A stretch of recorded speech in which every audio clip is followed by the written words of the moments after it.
For CUNY TV that we're now in public session. Members of the Board of Trustees, Committee on Audit, please respond present when you hear your name. Kevin Kim, Chair. Present. Great.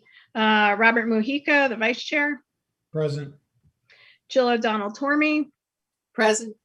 Henry Berger. Present. Ned Benton. Professor Benton, are you here? Okay. Professor Verzani. Present. Great. Sarah Ortiz. Oh, okay, and Alfonso Di Rocco. No, okay. You have a quorum. This public meeting of the Committee on Audit is now called to order. On March 7th, 2020, Governor Cuomo issued Executive Order 202 declaring a state of emergency in response to the COVID-19 outbreak. On March 13th, 2020, excuse me, Governor Cuomo issued Executive Order 202.1, which included its suspension of law allowing the attendance of meetings telephonically or other similar service. Article 7 of the Public Officers Law, to the extent necessary to permit any public body to meet and take such actions authorized by the law without permitting in public, in-person access to meetings and authorizing such meetings to be held remotely by conference call or similar service, provided that the public has the ability to view or listen to such proceeding and that such meetings are recorded and later transcribed. In accordance with the executive order, this board meeting is being held via video conference with a live stream found at the CUNY Board of Trustees website. We're also testing a closed captioning feature, which you can see on the bottom of the screen. A copy of the calendar is also available online at the CUNY Board of Trustees website. Additional items may be added during the meeting. As a reminder, please mute your audio so we can ensure that everyone can hear. I'd like to now take a roll call attendance from members of the Chancellery and other invited guests.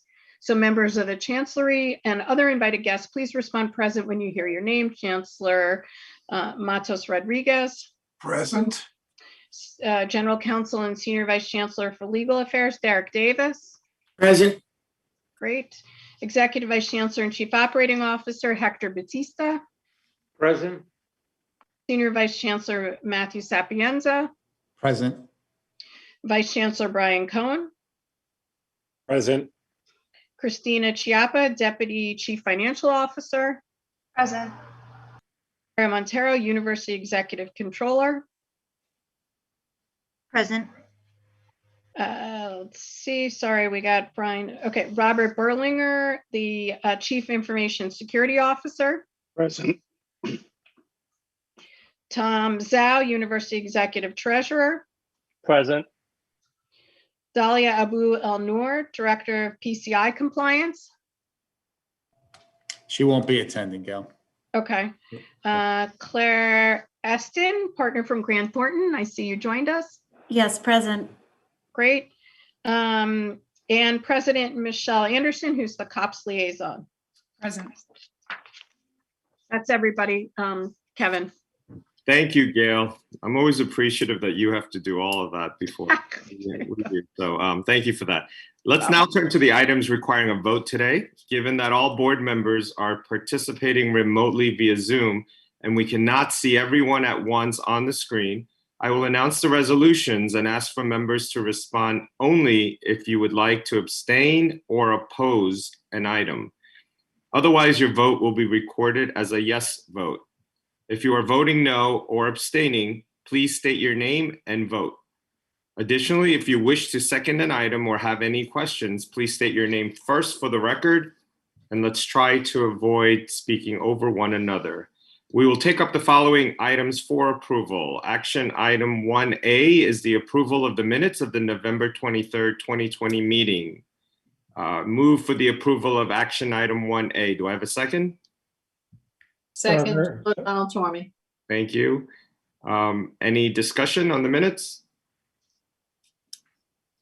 Okay, we'll now vote. Please only respond if you'd like to abstain or oppose. Okay, action item 1A is approved unanimously. Thank you. We'll move on to address action item 1B, the policy calendar.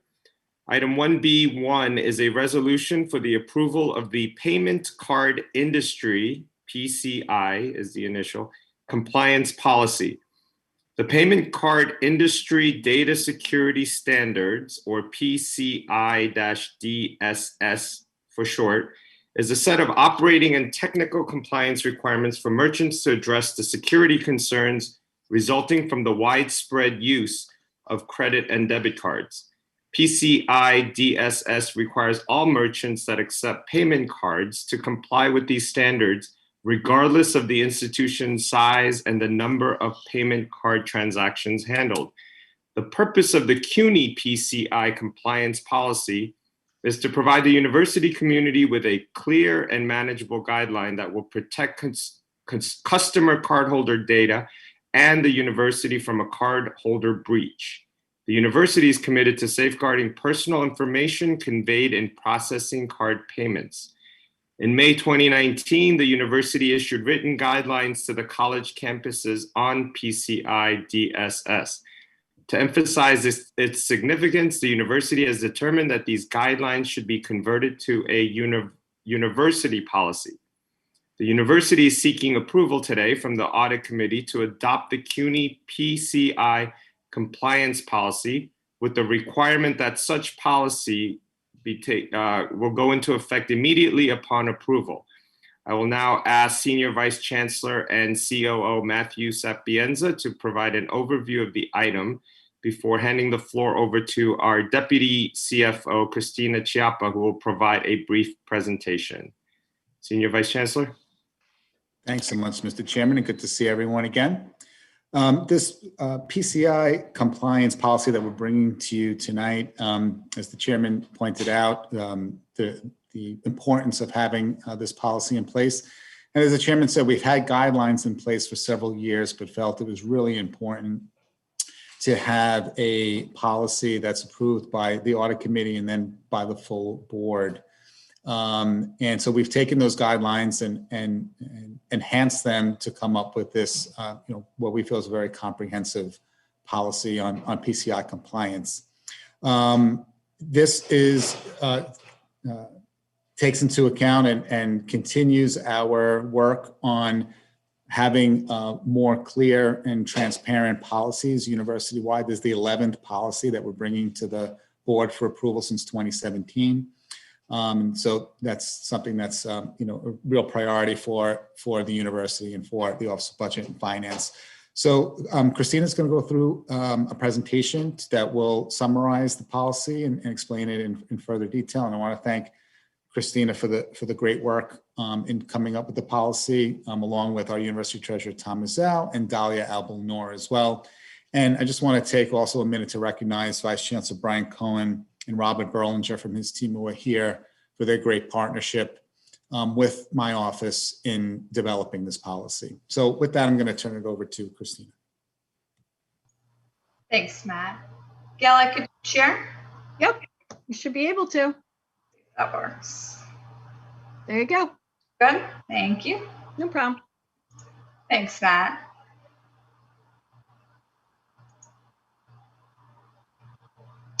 So today, as Matt mentioned today, I'm just going to go through a few slides to highlight and describe a little bit more what PCI is and also what our policy is. Last time we had met, we talked about another exciting policy, the GLB policy, that also talked about protecting personal information. That policy was quite a little bit broader than this one, as this one only focuses on credit card information. And again, with that policy and this policy, there is the partnership that we have with IT is very important because both of these policies that have been going to the board, they both talk about protecting sensitive data, both inside and outside the system. So there definitely is a partnership there. So I'm just going to go over a few slides. We're going to talk about PCI. We're going to talk about also about our policy. So let me get right into that. So in 2006, the major credit card companies, which you can see up here, got together and created these data security standards. When we talked about payment card information, we're talking about both just debit and credit cards. And any organization that accepts or transmits or stores credit card data are required to follow these policies, these security standards. If you look at this slide, if you look at the items that are highlighted in orange, that's really when we talk about what's sensitive data on a payment card, that's really what we're referring to. So it's the chip, the credit card number, the magnetic strip, expiration date, and then the verification code. Now, at a high level, the payment card industry data security requirements consist of 6 categories and 12 requirements. So as what was mentioned earlier, everybody that accepts credit cards do need to follow these rules, but they get more complex and more lengthy depending on the number of transactions you process and also how you process them, whether you do it online, through paper, or through a third party, whether you store it. So this is kind of the baseline for that. And then once you actually go in, you'll see that there are either more or less requirements depending on each situation that there is.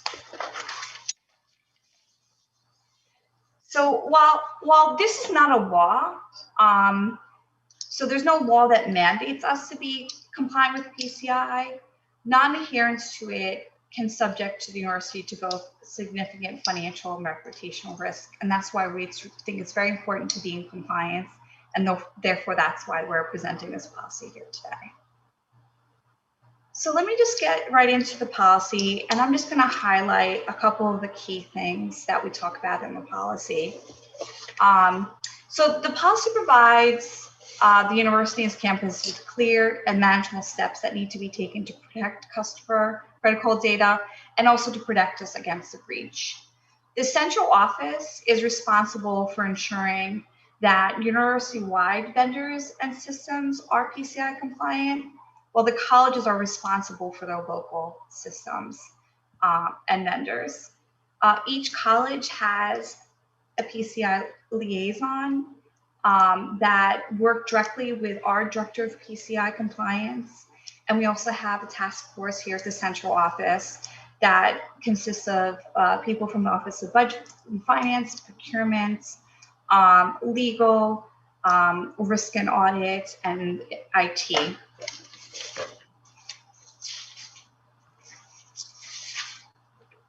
So the first, I have about 3 slides that go over like the bones of really what this policy is. I just want to mention, and if you look about the highlighted orange pieces, so the type of credit card information that is not really considered as sensitive are things like cardholder name, the transaction authorization number, transaction date, and dollar amount. So those are, the colleges are able to maintain. But any other of the data elements that we showed, either stored physically outside the system or electronically, really do pose significant risk to the university, and also increases the number of requirements that must be satisfied in order to be PCI compliant. So we do strongly discourage colleges from storing that data. However, the colleges, if they do have a justified business need that's documented, then they need to kind of follow the next couple of steps here related to retention. They're only allowed to retain it for 1 year. Also, the sensitive credit card data information is considered confidential data and is covered by another university policy that we have, the CUNY Data Classification Standard Policy. And it's only, that type of data is only allowed to be limited to a number of employees allowed to review that data on a strict need-to-know basis. Also, there's a lot of requirements relating to protecting that data and also disposal of the data. Both there's rules on both disposing data that's both physically outside the system and also electronically. So that's like one of the main kind of parts of this policy that talks about the storage of this data. The next couple of areas that are discussed in policy, the first two are, again, nothing very specific to PCI. The first two on that are listed here, the protection of networks and systems and access, are really covered by CUNY's IT security procedures. And that's why all these policies work in conjunction with each other. So for the protection of the systems, it talks about, in order to be compliant, that you need to have you test your network connections, firewalls, keep up to date on patches, run the antivirus programs and the like. And also in terms of access, it's really a lot of the standard rules relating to access in terms of strong passwords, unique user IDs, and things like making sure that staff who leave, their roles are removed immediately or changed positions. That's also very important here. Going to the last one, the receipt of data via user messaging. That's another area where there is risk, and we make it very clear in the policy that we cannot accept credit card data this way. So accepting credit card data either via email, instant messaging, text messages, something like that, is not a secure means of transactions or transmission, and therefore it is not allowed as part of this policy. And the final point here on this slide is really point of sale devices. And those are really the credit card machines that the colleges have on their campuses. Those are very susceptible to tampering, and the policy covers the rules about inspecting them, maintaining inventories of those devices, and also making sure that they are disposed of timely if they're not being used. And then the next and kind of final slide which highlights what's in this policy is really relating to merchant level requirements. And really, so early on, we talked about there's like 6 categories and 12 requirements. So what is required every year, and PCI compliance is kind of a continuous process. So it's an annual process you have to do kind of work on every year to make sure that you continue to validate compliance. So colleges are required to fill out annual self-assessment questionnaire. We have a system that we bought a couple years ago that helps us keep track of all the different self-assessment questionnaires that are required, and they're done electronically in the system, and also an annual attestation of compliance.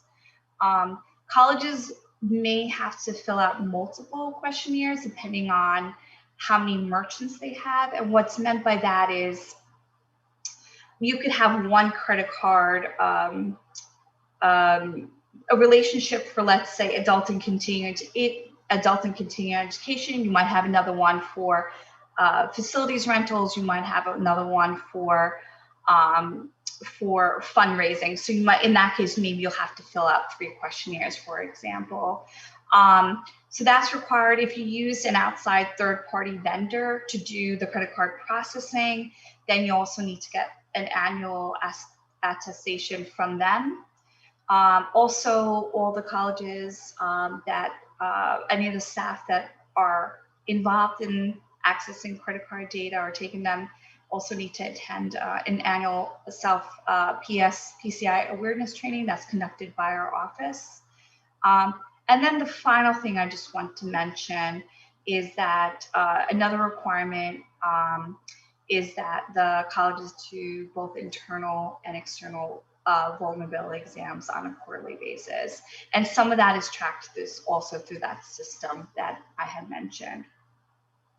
So I just had one more slide here quickly. And that's just, because I think we've now come to the board with 2 kind of very specific, 2 policies addressing very specific requirements. The last one was this Graham Leach Bliley, and now it's PCI. all of them have to do with protecting sensitive information. And those policies are very closely tied and intermingled with CUNY's other IT policies. So I just want to mention those here. Those are also referenced in this policy, and they do, all relate to each other. So with that, I was just going to open up to see if anyone had any questions. And I'm going to take the presentation down unless someone needs it.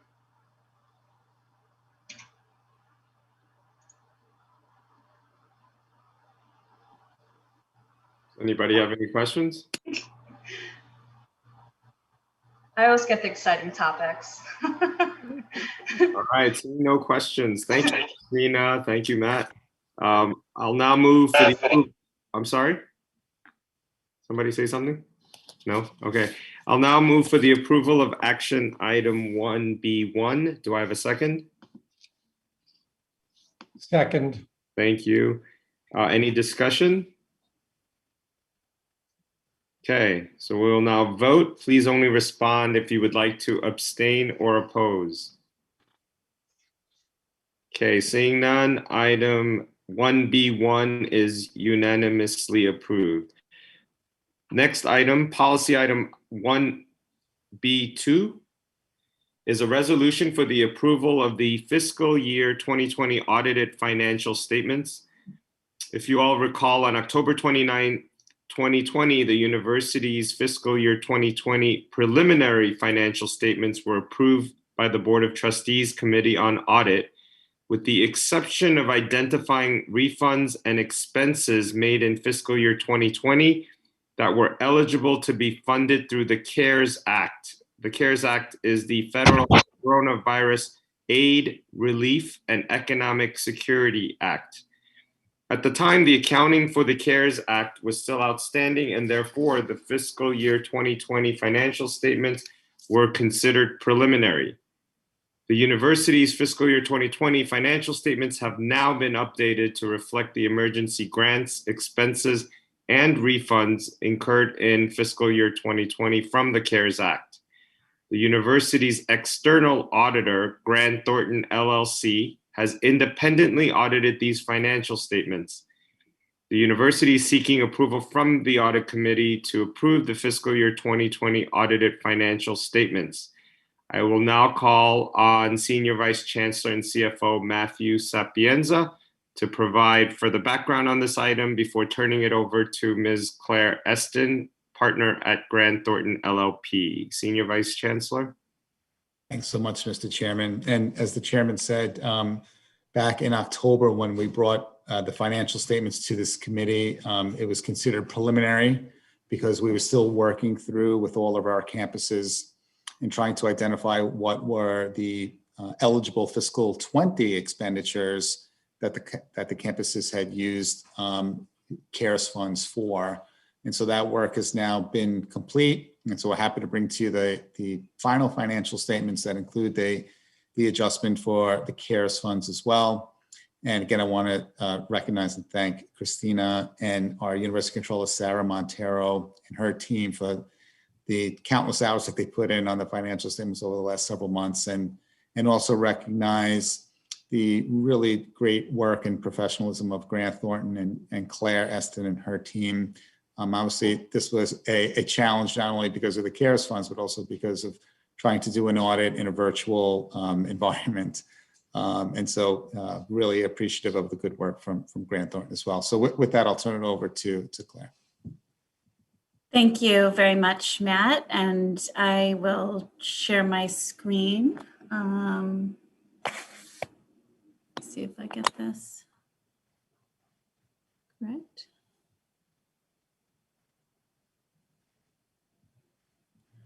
Can you see the required communication slide? Mm-hmm. Great. So as Matt said, we had met with this group back in October, presented our preliminary required communications. That was really the bulk of what we had to communicate. There's a few additional items that we'll talk about today very briefly, but at a high level, we plan on issuing an unmodified opinion on the financial statements of the university-wide financial statements, as well as the senior college financial statements.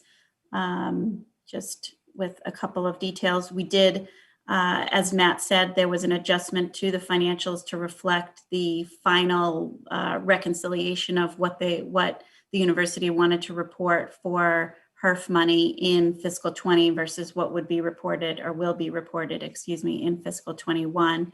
So we tested, once the entries were finalized, we tested that revenue and had no exceptions. We did, just as part as I'll say, buttoning up the audit process, we did identify 2 adjustments related actually to accounting for debt, the loss on debt refunding. And I'll actually move to that slide for a moment, where there was an over amortization of interest expense due to the debt refunding. Management booked an adjustment to the financial statements essentially to reduce interest expense by just under $19 million. And then it had a balance sheet impact. So that adjustment is actually reflected in the draft financial statements. The second adjustment down below is an adjustment to opening net assets for an amount that was over amortized in the prior year. Because it impacted opening net assets, management decided not to record the adjustment just so that the financials roll from last year to this year. We are comfortable that it's not materially misstated by having that amount reflected in FY20 instead of FY19. So not really an issue. It's not going to impact our audit opinion.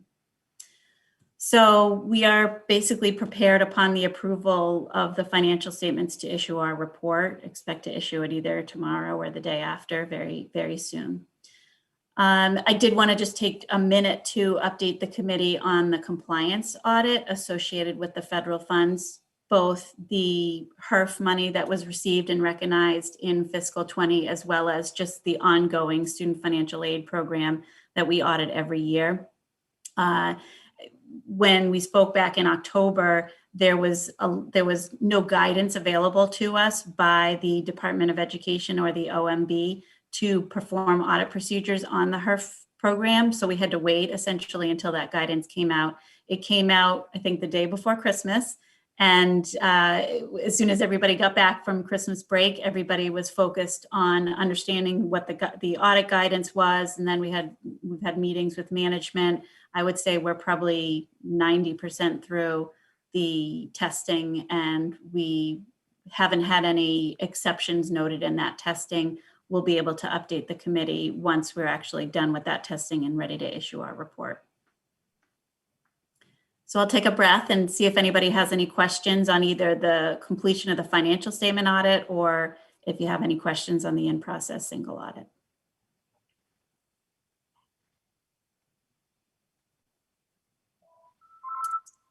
Hearing no questions, I guess I'll turn it either back to Matt or Chair Kim to proceed.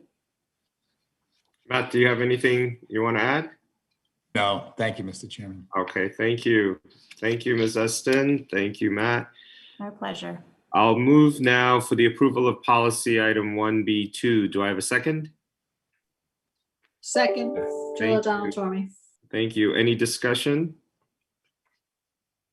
All right, we'll now vote. Please only respond if you would like to abstain or oppose. Okay, hearing none, this item is approved unanimously.